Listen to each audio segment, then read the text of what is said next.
All right.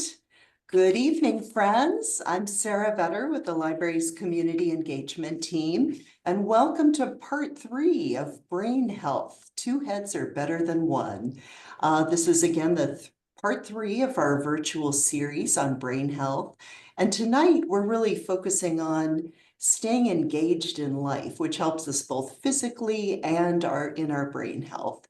So once again, we would like to welcome Molly Hofer, who is a family life educator with University of Illinois Extension. Let's give a warm library welcome to Molly. Hi, Molly. Thank you, Sarah. Hello, everybody. It's a pleasure for me to be here. Let me see if I can share my screen first. Everybody keep your fingers crossed. And let me get the slideshow going. How is that? Are you seeing it okay, Sarah? I am, yes. Okay. And then you see us also. That's good. Okay. Well, I'm very glad to be back this evening for part 3. Last leg of Brain Health series. This session tonight is called Two Heads Are Better Than One, as Sarah mentioned, and I'm Molly. If you've come to either of the other 2 sessions, welcome back. If you haven't, that's okay. You don't have to attend the others to appreciate this session tonight. Tonight's session is mostly on a review of the lifestyle contributing factors to brain health, things that we can and should do every day of our lives to contribute to the health of our brains and bodies.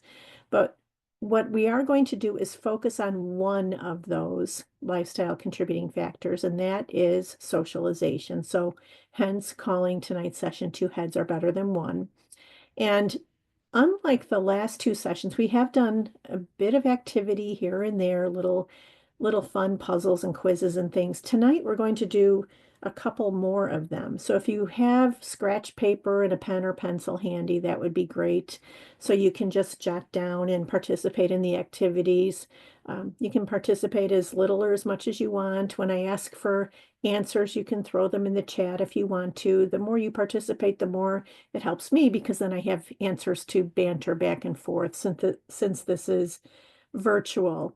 Now, this session, when I first co-authored it, we fully intended to have it as a face-to-face session, because part of the experience was to pair people off into 2s or 3s so that they could socialize with each other, hence trying to increase socialization. But we'll do plenty of that tonight between me and between you. So hopefully that will work together. So with that in mind, because 2 heads are indeed better than one, and we are talking about social connections, let's start with our first activity before I even go any further.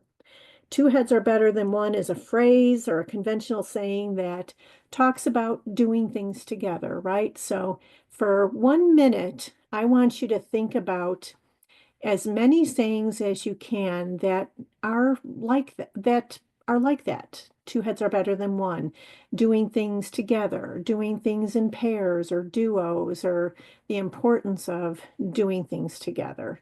So 1 minute, I'll be quiet. I want you to think of at least one other phrase, and then I'll ask you to put it in the chat so that everyone has a chance to think first.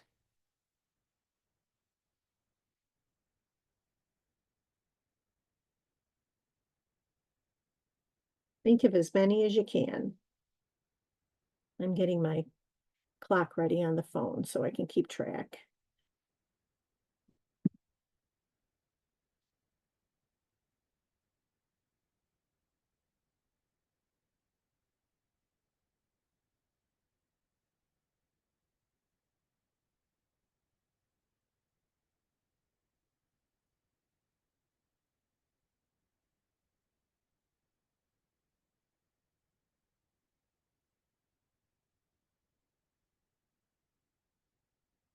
Okay, we're right at 30 seconds. So if you have any phrases in mind, oh, good.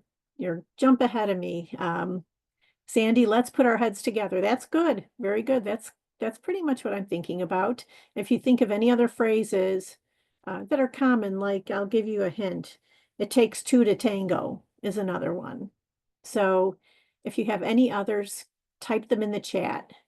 Let's put our mind together. Very good. Teamwork, teamwork makes the dream work. Absolutely. Excellent. Double trouble. Wonderful. Any others that you can think of? All right, I'll give you the skinny on some that others have said in my groups. You scratch my back, I'll scratch yours is another one. Two can play at that game, another one. We're on the same wavelength. Pretty good. One hand washes the other. You can stump your friends with these. And one person said something one time, and I put it in here as an example, but I've never heard of it. Our minds tick to the same clock, which I thought was kind of cool too. So that gets us warmed up now intellectually. I told you, if you've heard me present before, intellectual challenge is very important. So doing things to keep our minds malleable and keeping our noggins moving and working like these cogs, really important for brain health. Okay, so over the next little while, we're going to talk about the 6 lifestyle factors called the pillars of brain health, not to any great length because I do bring up these pillars every time I talk about brain health because that is the research related to how to help ourselves keep our brains healthy throughout life. And then we will focus in though on that pillar of brain health related to social connections, staying in the game of life socially. And we'll do intellectual challenges together, a few here and there. So here are the 6 pillars of brain health: getting good and enough sleep, eating a heart healthy diet, exercising, it's aerobically exercising regularly rather, exercising our minds and our bodies. So having that intellectual challenge, managing our stress, and having social emotional support. So to start with sleep, I think I told you, oops, it jumped on me. Sorry about that. I think I told you that sleep is vital to brain health. It's vital to our mental and physical health. And we do all experience a poor night's sleep occasionally, which we certainly feel the next day. I was telling Sarah that I had a big conference over the weekend that I made a presentation, and it's Monday, and I'm still coming back from it physically, where I feel a little drained now that it's over, but it's a good kind of feeling of accomplishment, but at the same time, I feel like I could use some more sleep. Now, everyone does experience poor sleep, but if you experience it more than you'd care to, or it's happening more frequently than you'd like, of course, talk with your doctor about it. From a research standpoint, we should be getting as adults 7 to 8 hours of sleep per night. And if you are not getting that and you seem to be doing okay, well, just you can keep on working on trying to sleep a little bit longer. Some people will say, I need more than that. I need 9 hours of sleep. And if that works for you and you feel rested as a result, absolutely stay with that. But if you are needing to work on your sleep, if you think, oh, I really could do better, there are some things you can do, and it is called having good sleep hygiene. So really working on making changes, especially toward the evening, that will help you tell your mind that you are gearing yourself for sleep. So you have that mindset of, I'm winding down. And some of the things you can do, you can go to bed at the same time every night and wake up at the same time every morning, all 7 days a week. So if you do something in the evening where you come back home and it's past your bedtime already, of course, go to bed when you're ready, but the next morning get up at the time you normally do. So you set yourself right back on track in sleeping the same amount or the same time frame every night.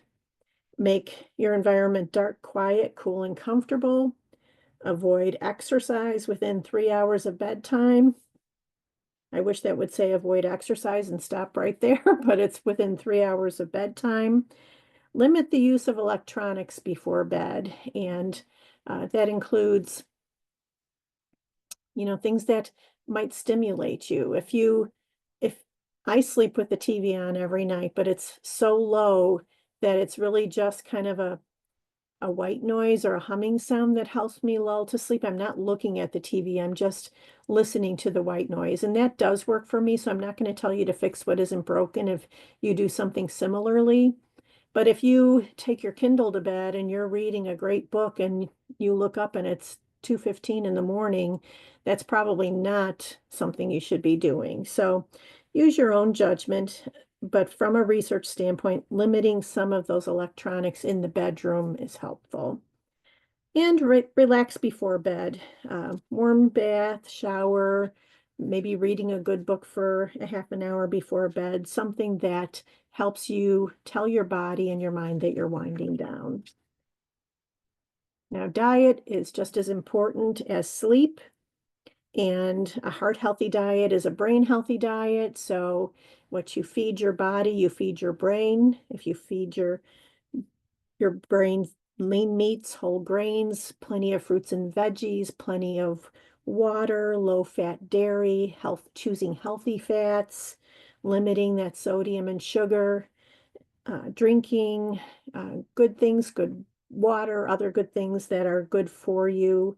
Um, I think I said low fat dairy, but low fat dairy is what I was thinking of. Foods rich in antioxidants like broccoli, cabbage, berries, dark leafy greens, citrus fruits, and foods that are rich in omega-3 fatty acids. That's also something that is good for the body as well as the brain, the heart as well as the brain.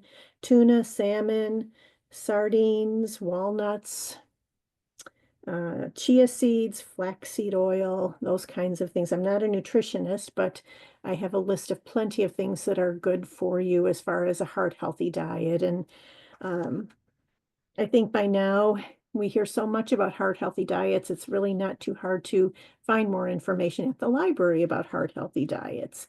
Very good for the brain also. Now, doing our exercising. In 2016, the Global Council on Brain Health, which is a council that consists of scientists, scholars, health professionals, and policy experts, agreed from all over the nation and internationally, agreed that physical exercise has a positive effect on brain health. And we have brain health research related to exercise out of our own University of Illinois campus as well. Dr. Art Kramer, in fact, last I checked, he was also part of this Global Council on Brain Health. He's no longer with us at U of I. He's at Northeastern University in Boston. But when he was doing research at our university here in Illinois, he was having some of his participants in his study take part in aerobic forms of exercise, getting heart rate up, getting oxygen, breathing rates up, oxygen flowing. And the other group he had doing stretching and toning exercises. And the group that participated in the aerobic forms of exercise particularly benefited in supporting cognitive function by increasing brain volume. So his study is not unlike many other studies I read in relation to aerobic forms of exercise and its benefit to brain health. So that is something you should strive for. But if you are wanting to just start by moving more, start by moving more. And with the support of your doctor's approval, park a little further away when you go to the grocery store or to church. March throughout the day behind the recliner. Maybe stand and march while you're watching a half an hour show in the evening. Take short walks that lead to longer walks around the block and walk with a friend, even better. Add that socialization in. We're coming on gardening season. Gardening can be aerobic. You can certainly get the heart pumping and as you're carrying bags or, doing your gardening, moving your arms, walking, riding a bike, swimming, dancing, all good. Just moving, moving, moving is important. And not moving is important too. Finding time to relax, manage your stress. This is all, I have the word chill up there, but this is all related to managing your stress. And we do all have stress. We can't escape it. We have good stressors, we have bad stressors. Some of our good stressors, my son and his fiance are engaged, they're planning a wedding, that's a good stressor in our family, where I suppose when it comes closer and closer to that grand day, there will be more and more stressors for them and even for us maybe, but those are good stressors, but stress is stress. And we do need some stress in our lives to motivate us. Some stress gives us a little boost to get up and get moving and take action. But too much or prolonged stress is absolutely not good for us, not good for the body, not good for the brain.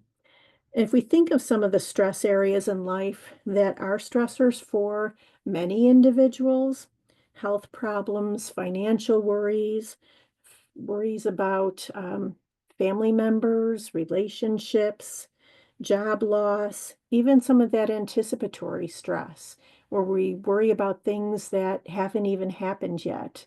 My friend is always telling me, Molly, stop shopping at the worry store because I seem to always be fretting over something that could happen or what if this does happen or doesn't happen. So um, as humans, we certainly worry about things. We have thoughts that come in and out of our heads all day, every day. We're stressed by those thoughts, aren't we?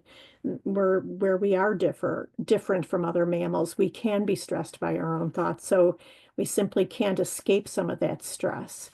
So we have to find ways to manage it. And if you um, think by now, if I asked you what ways do you manage stress, you might say, oh, I like to exercise more, or oh, I really try to work on resting, or I try to eat better so that I don't feel as stomach stressed. These lifestyle contributing factors feed right into each other as supports for each other and helping ourselves. So if we're stressed, we utilize some of those other lifestyle contributing factors to help ourselves, our bodies and our brains. Challenging ourselves intellectually. I'm talking to a group keeps jumping, sorry. I'm talking to a group who's here on a Monday night wanting to learn more about brain health. So um, I'm preaching to the choir and talking to you tonight, but challenging our brains with newness, novelty, and increasing difficulty. I always say the three: newness, novelty or variety, and increasing difficulty. So challenging yourselves by trying new things. The key is, and I always say this, the key to success is trying things and you think you'll enjoy. And if you're not enjoying what you're trying, you don't have to stay with it. Give it a good try to see if you like it, but do things you enjoy.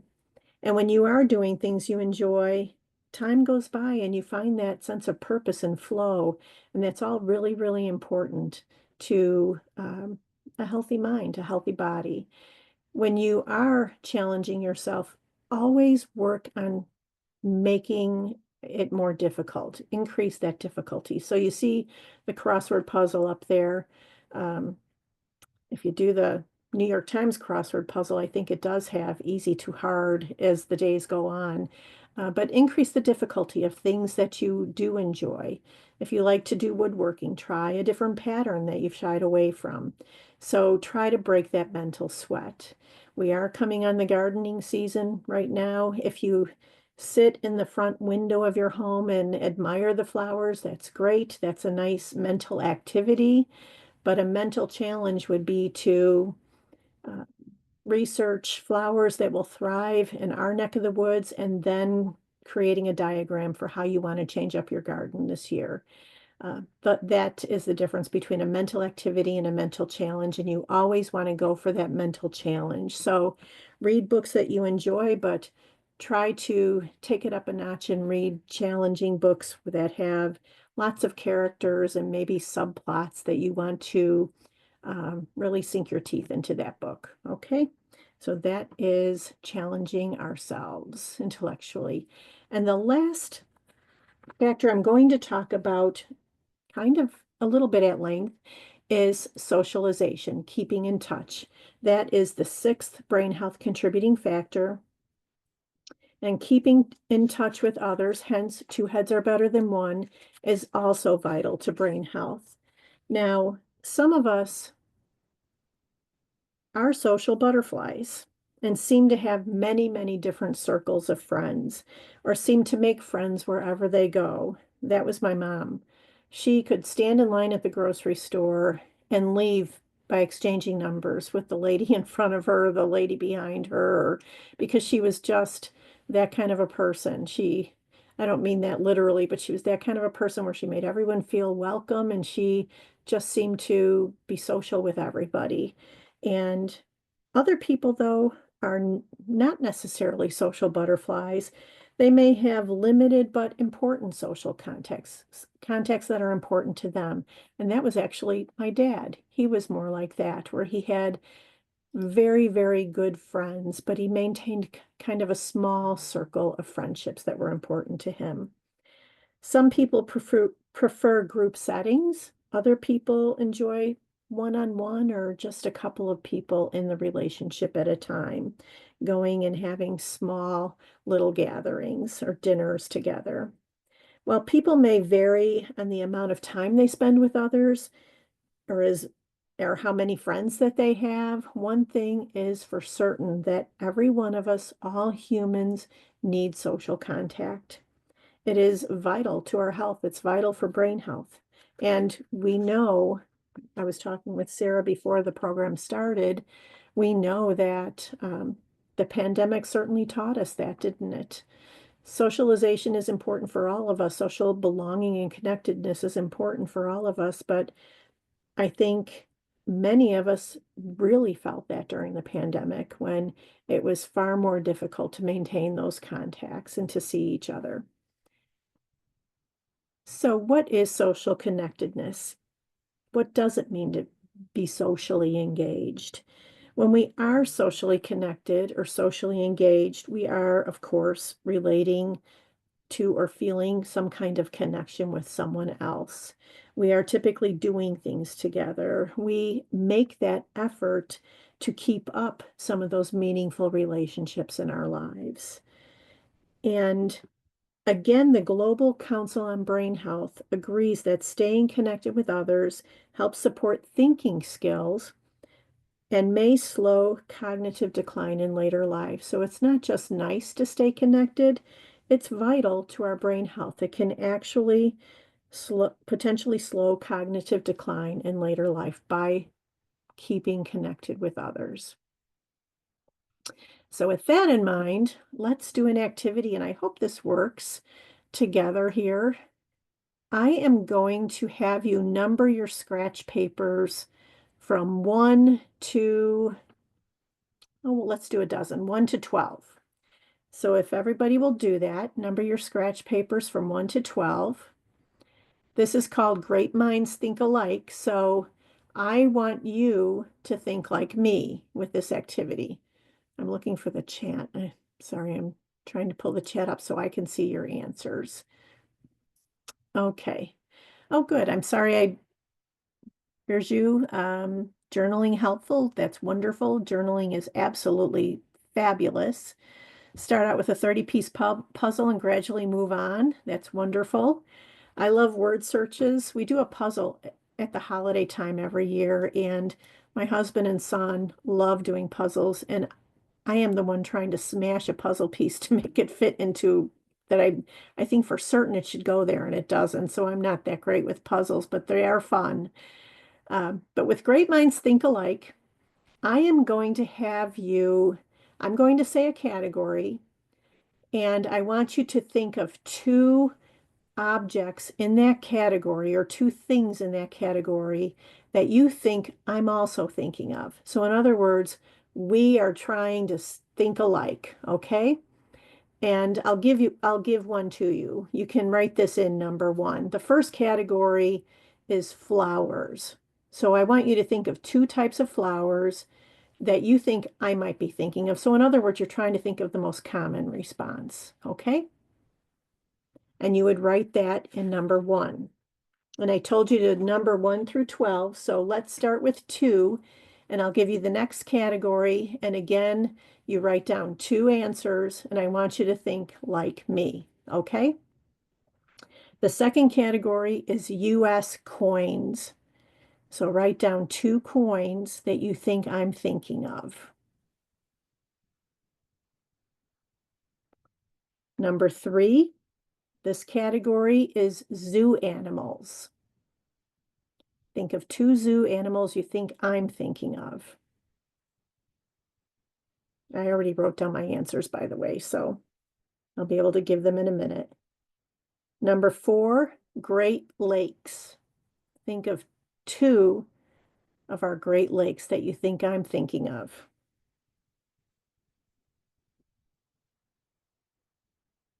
5, 2 southern states. Think of 2 southern states.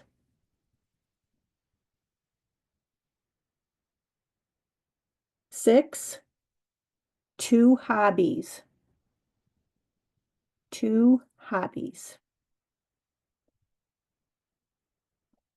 7, 2 ice cream flavors. Try to think of 2 ice cream flavors. 8, 2 types of trees. 2 types of trees. 9, 2 musical instruments. 2 musical instruments. 10, 2 vegetables. 2 common vegetables. 11, U.S. presidents. 2 U.S. presidents.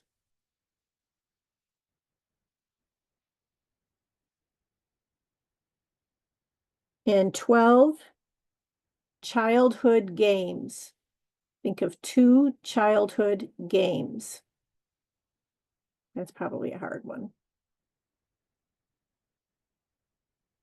Okay, so now what I'm going to do, I'm going to go back through the categories, and I'm going to tell you my responses, the 2 of each of these categories I was thinking of, and I want you to add up your score. Give yourself 1 point for every one of the answers you have correct, okay? So the total points, the most points you could get is 24 because you wrote down 12 sets of 2 answers. And if you have all of them the same as me, the most you can have is 24, okay? And that hasn't been done yet. We all have great minds, but we don't always think alike. So let's try this. As far as number 1, flowers, I picked Daisy and Rose. Okay, Daisy is my favorite flower and Rose was my mom's name. So Daisy and Rose. Number 2, 2 coins, nickel and dime. Nickel and dime. 3, 2 zoo animals. I picked giraffe and elephant. And I hope you picked giraffe with this giraffe on the slide. Giraffe and elephant. Number 4, Great Lakes. Everyone should have Lake Michigan as one of the Great Lakes. Lake Michigan and Superior are the 2 that I picked, Michigan and Superior. 5 southern states, I picked Florida and Georgia. Florida and Georgia. 6 hobbies, I picked sewing and golf. Sewing and golf. I don't know if those were the 2 common answers, but that's what came to my mind first. 7, 2 flavors of ice cream, vanilla and chocolate. And chances are maybe we did get a lot of those correct, or those 2 correct. Number 8, 2 types of trees. I picked maple and oak, 2 trees that we see a lot of around here in our neck of the woods. Maple and oak. 9, 2 instruments. I picked guitar and piano. Guitar and piano. 10, 2 vegetables. I picked tomatoes and cucumbers. We're coming into that season now where we see a lot of tomatoes and cucumbers. 11, 2 presidents. I picked Washington and Lincoln. Washington and Lincoln. And 12, childhood games. I picked, sorry for the men on here. I went right to things that I did as a child growing up, hopscotch and jump rope. 2 childhood games, hopscotch and jump rope. Okay, so go ahead and add up your score. The most you could have gotten is 24. And go ahead and, oh good, 13 is excellent. Very good, Angel. Twin legs, that's good too. Yes. Anybody want to put up their score in numbers? Anybody else?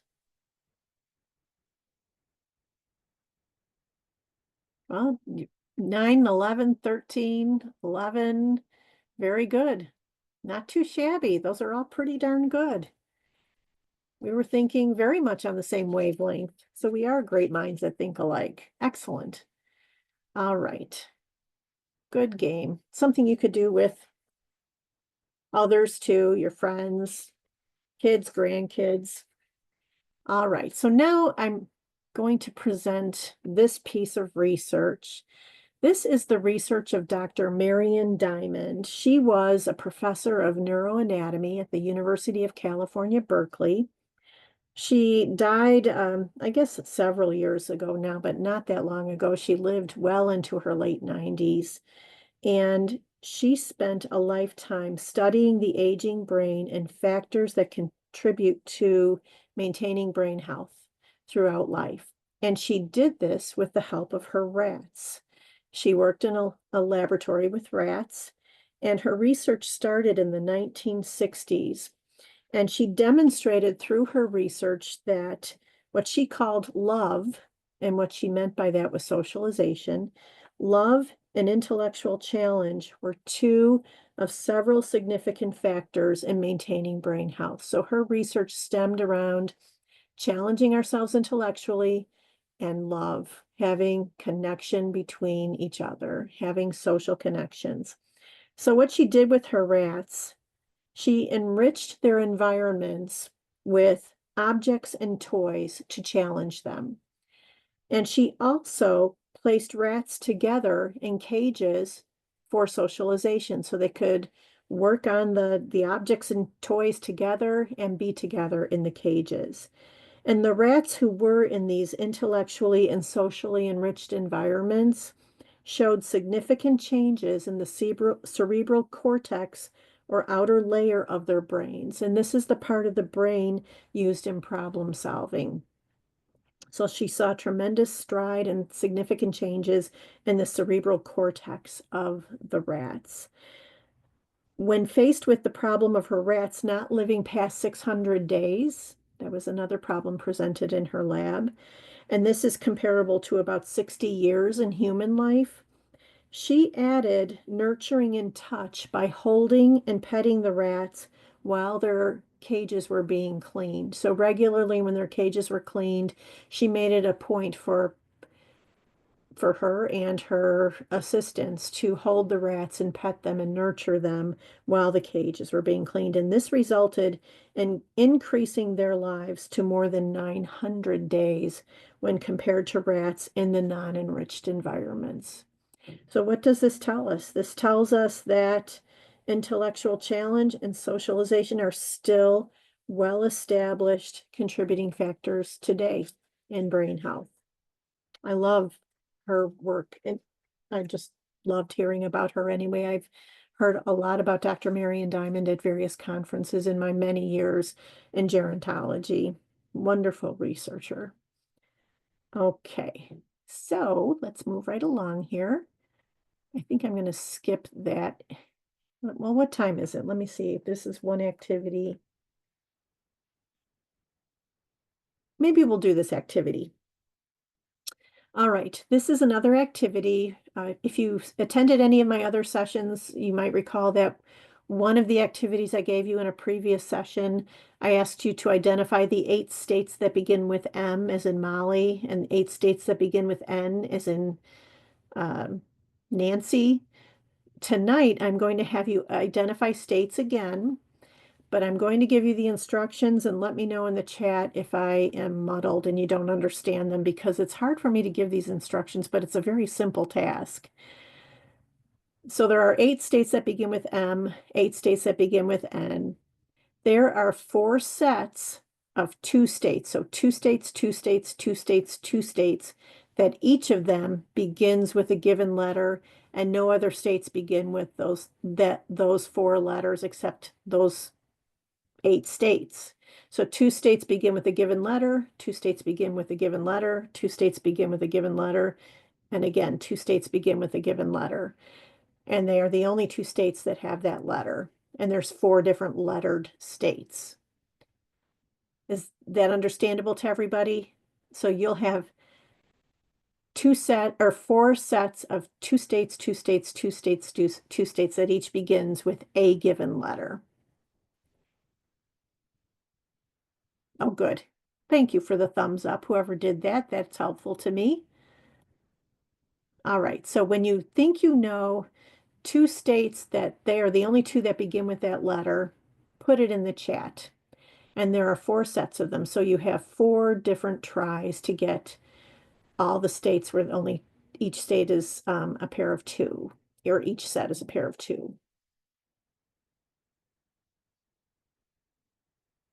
Do you want me to give you one as an answer? I hope I even have the answers on here. Okay, I do. Good. Angel, Kansas and Kentucky is correct. I didn't do this activity the last time, did I? Because I teach a lot in the communities and all over Cook County and Northern Illinois. Ohio and Oregon is close, but we also have Oklahoma, so that's 3. So we need 2. Kansas and Kentucky are correct because there is no other K state in the US. Only those 2. So keep on going. I'll give you a few seconds more to see if Iowa and Indiana. How about Illinois? We have our state too, so good try, but no.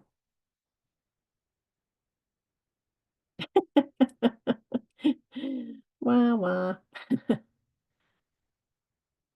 Let's try one more. Who can come up with one more try? See, this is easy to try to talk about what you should do. It's very hard to come up with these answers.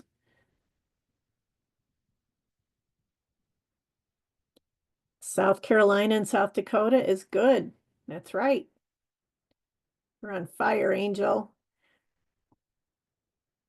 So far we have Kansas and Kentucky, South Carolina and South Dakota. Very good. We need 2 more sets.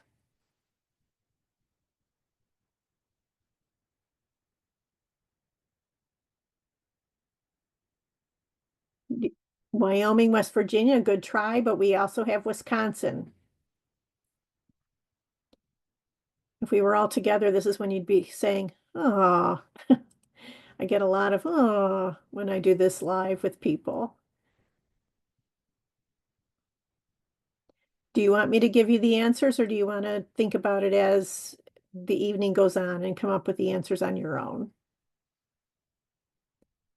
Someone write in the chat, and whoever writes in the chat first, give answers or no, that's what I'll go by.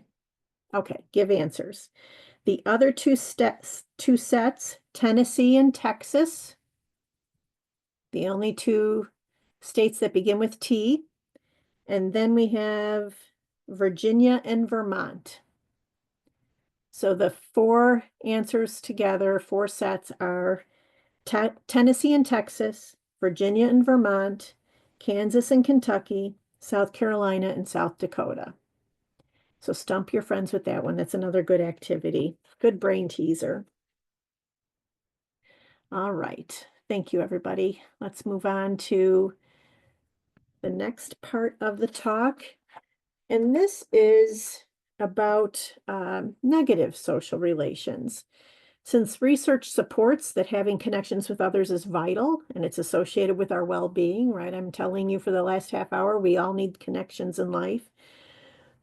What if a person questions, what about negative relationships or lack of relationships? What is that as far as a connection to a person's health? And yes, both loneliness and negative social relations, of course, do influence one's health. And I think you probably know where I'm going with this. Dr. Sarah Hahn Qualls wrote this quote up here, or said this quote up here. I wrote it up here for you. The empty feelings of loneliness, as well as the painful emotional experience of negative social interactions, are promising to be at least as powerful as positive, supportive relationships in predicting health outcomes. So this tells us that um, lack of social connections, negative relationships can be harmful to us, just as not having positive social connections. So we do need connections. The Global Council that I've been talking about on brain health agrees that the absence of significant social relationships has been suggested, and you probably have heard this before, to be as detrimental to a person's health as smoking, high blood pressure, and obesity. So we need social relationships and we need solid social relationships. Now, not every social interaction is positive. We certainly know that. But most people have more neutral to positive social interactions than negative social exchanges. However, those negative social exchanges do happen throughout life to all of us. None of us has, the holding hands and skipping along relationship with every person we come across in life. Negative exchanges do happen. We do have some negative relationships in life, and they can be stressful. And loneliness can also be stressful. When stressors recur or are prolonged, that is when health can be compromised. And we know that stress directly impacts our health. So these things are stressors for us when we have relationships that aren't uh, that needs support or help, and when we are lonely. So those are some things that do impact the stress in our lives and cause stress and are stressors. Sorry about that. Okay, so over time, the number of I should have changed that. I'm sorry. Over time, the number of people within one social circle may decrease. This is something that we are aware of. Um, Even now, I often say, I really wish I would have kept in touch with this friend, or I haven't talked to this person in so long. Now it would be embarrassing to talk to this person. And I shouldn't think that way. And I always tell my audiences, don't think that way. Who cares who called whom last? Social connections are really, really important in maintaining those. But as people grow older, aging adults may become more isolated as their social world does change, and they, through the death of friends and family members, their social circles can change, but can also change in other ways. Their social networks can decrease and get smaller. Retirement and diminished contact with work friends. I know, and I'm at that stage now, where I'm thinking that retirement is on the horizon at some point in the future. And I know that when I left my first job when I was in my 20s to go to graduate school, I had every intention of keeping in touch with all of the friends I worked with there. They were all just out of college like I was, and we were all so happy to stay in touch. And then life happens, and we don't always stay in touch. So We do have intentions of staying in touch with friends, even our work friends when we retire, and that doesn't always happen. And of course, disability or an illness is another reason why social circles can get smaller as we all get older. And less of an ability to get around physically can be part of that problem. Geographic relocation, friends, family move to other locations, or we move to other locations and leave them behind. Caregiving responsibilities can leave less time for social activities if a person is in the midst of caring for a partner or for someone else in the family. Uh, and the pandemic was something that we didn't expect, right? And the pandemic could have been an added bullet to this that can cause, that did cause a diminished social circle, even temporarily for many of us. So increasing the number of social supports later in life can help. It can serve as a buffer, not only to decrease isolation, but to give individuals opportunities to spend time and be around people that build them up, that are supportive. And that does support brain health, having many different connections in life and people of different ages, intergenerational connections are also important for the noggin. Okay, let's try one more activity. And someone said double trouble earlier on. It's funny, I thought, oh, you know which activity I'm going to do. This is one more quick activity. Again, with your scratch pad and your pen, I want you to think of as many words as you can in 1 minute. I'll time you that start, or many phrases rather, that start with the word double, like double trouble is a phrase, and there are tons of them. So I'll give you 1 minute, as many phrases that start with double as you can. Get them down on paper.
Okay, believe it or not, that was a minute.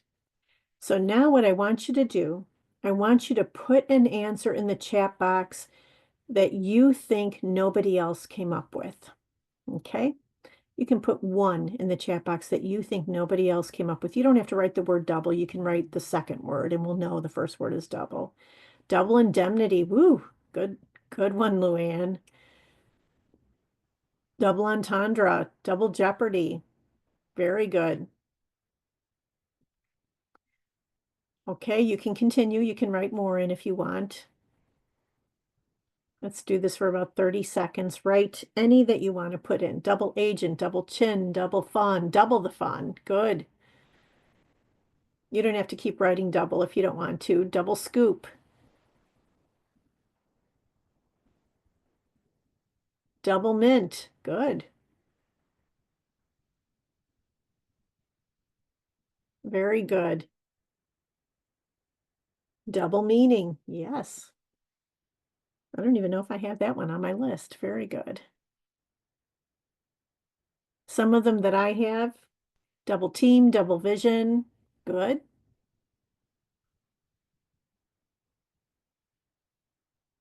Double player. And along with double player, double dribble, huh? Double cross. Good. Excellent. Thank you, everybody. I could tell you some of mine if you want. but if you want to continue to work on that recall, I think I've told you in other sessions that recall is one of the most natural noticeable changes associated with memory and aging. That tip of the tongue feeling where you know the name of someone, but it's not coming to you. Working on recall where you are given a topic and you recall as many answers as you can is good for the noggin. It's a good intellectual challenge working on recall types of activities. Double dip is good. Some others that I have, double Dutch, double digits, double down, double exposure, double barreled, double standard, double nickels. And I have lots more, but I'm not going to give too many so that you can work on it. All right, let's move toward the end of the program. So staying in the game of life. If you've heard me say it once, you've heard me say it about 30 times tonight, how important it is. Since research does support the relationship between social engagement and brain health, maintaining existing and forming new relationships is ideal, right? Trying to maintain our social networks and keeping ourselves open to meeting new people and to expanding that network. So if someone were to come to your neighborhood or your church or wherever you come together with others, and they say, "Hey, I'm new here in town. I just moved here. What are some things I can do to meet other people? How can I make other connections? What are some things you would generally tell them? You should do this or you should do that." Can you put one answer in the chat box of something you would tell a person to do? Volunteering, sure. Excellent.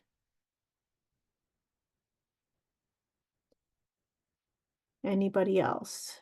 Study groups, good. How about the good old library, right? That's where we are tonight at the library. That's another good one. Food pantries, yes, absolutely. Excellent. Um, Let me see if I have here.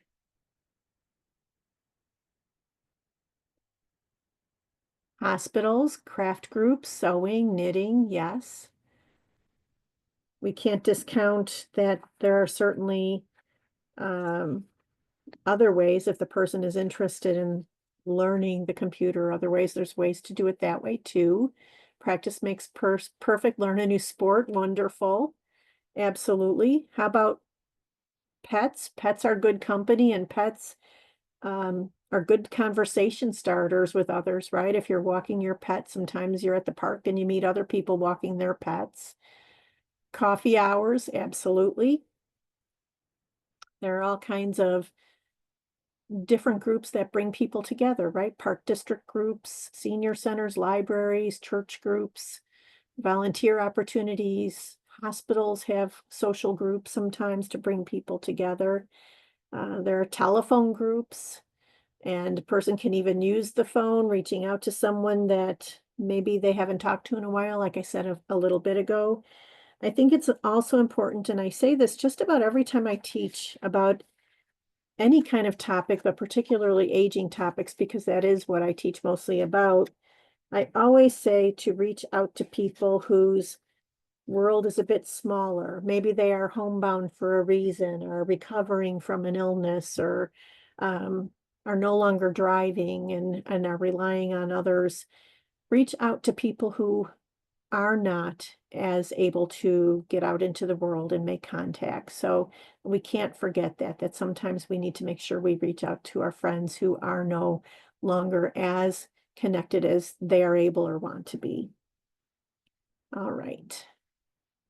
So this is the last activity we're going to do tonight, and to close out, two heads are better than one. And normally I would give a workbook with this activity, but I am going to give you a clue. These are famous pairs, and I'm going to give you a clue, and then I want you to write the answer in the chat if you know it. Okay, these are famous pairs. The first one, slapstick comedians in bowler hats. Does anyone know who that famous duo is or famous pair? Slapstick comedians in bowler hats. Laurel and Hardy's right. Very good. How about the next one? I'm only going to give you maybe 6 or 8, okay? There's like 15 of them here. The next one, hello, darkness, my old friend, is the clue. All right. Simon and Garfunkel is the answer. Good. How about this one? This is the big one. I'm coming, Elizabeth.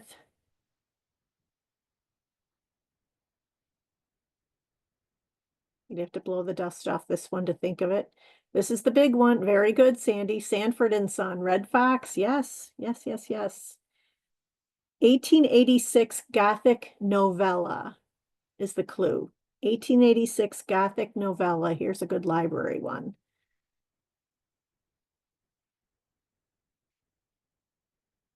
1886 Gothic novella. Famous pair or duo.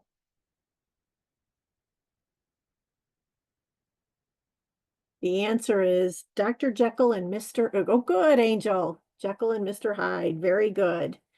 How many have I given you? That's 4. Wherefore out, I can't say this. Wherefore art thou is the clue. Wherefore out, I cannot say that. Wherefore art thou is the clue. Very good.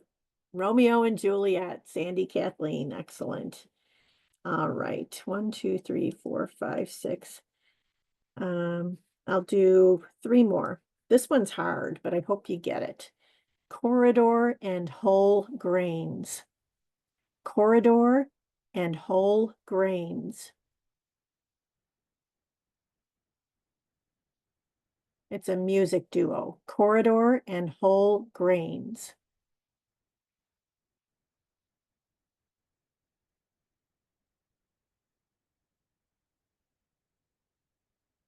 Yay, D, good. Hall and Oates. Trish, fantastic. Trish and Ray, fantastic. Okay, this is an easier one. Gangster couple. Gangster couple.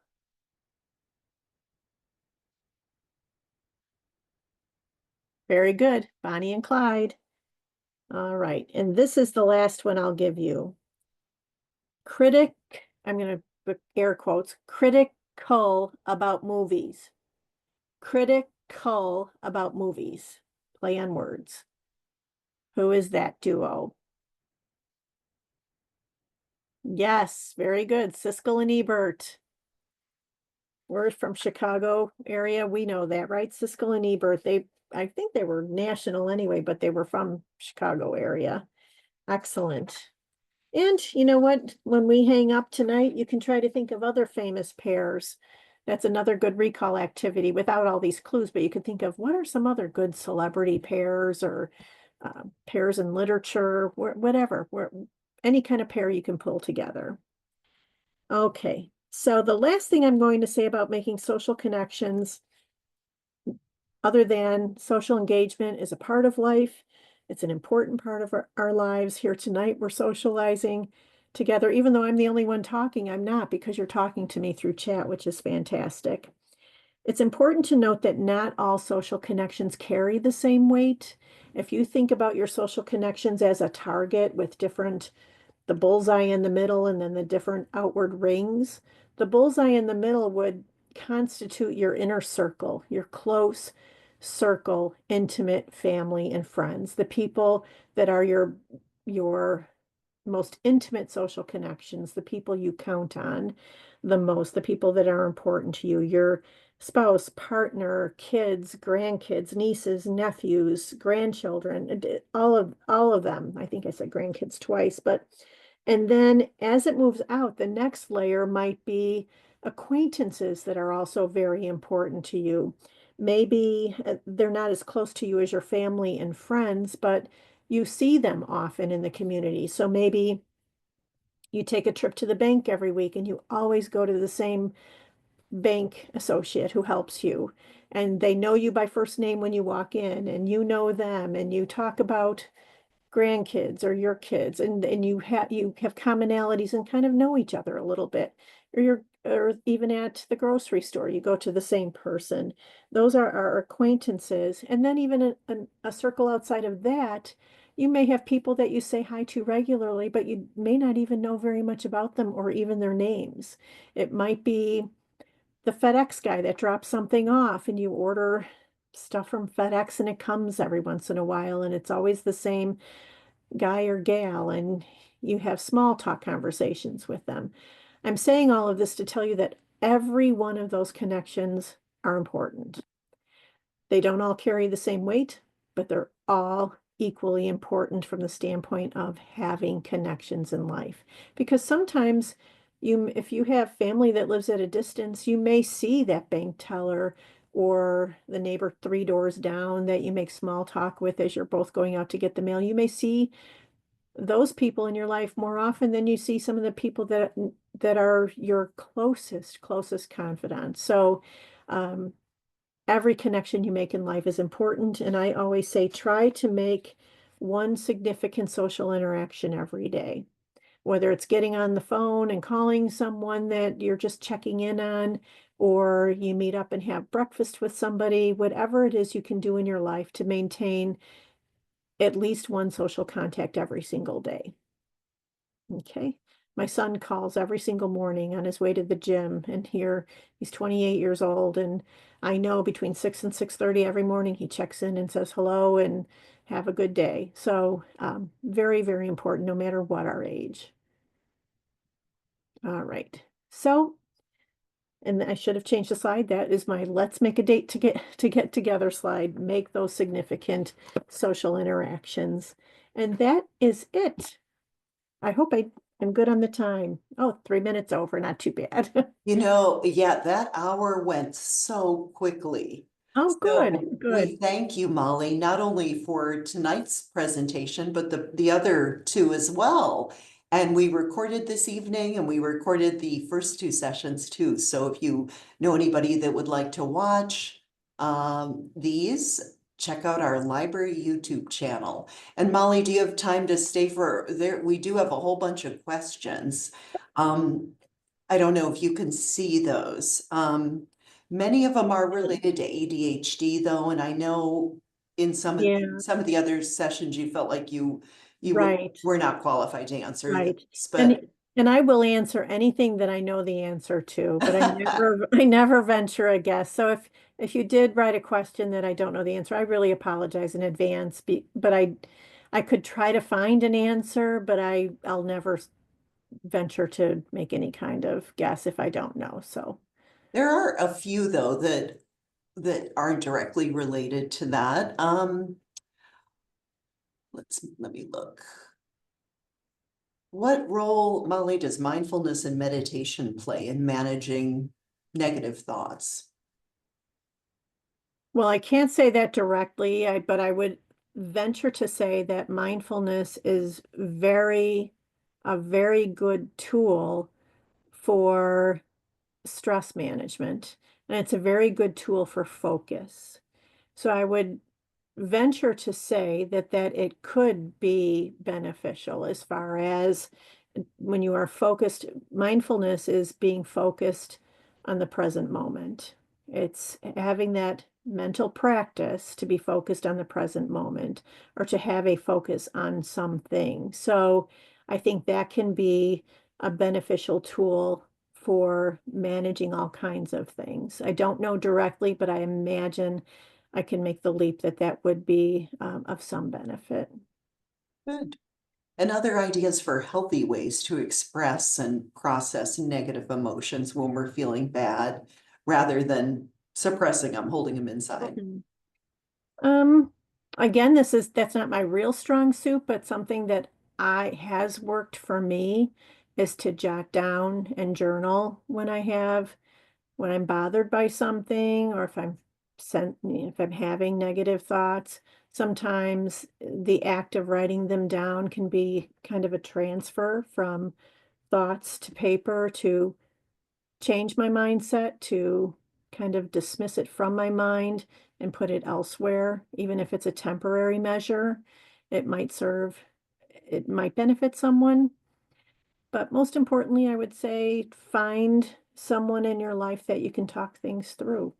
If if there is something that is bothering you and you're having negative thoughts or emotions about something, talking through is a big, big help with someone you trust.